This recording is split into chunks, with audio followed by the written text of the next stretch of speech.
When you say it blows out hot air.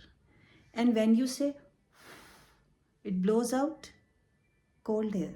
Isn't that concerning? Take a pause and try it.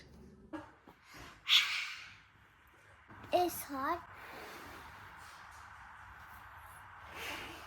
What?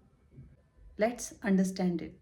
When you say your mouth is wide open and the air comes out slowly, so it feels warm.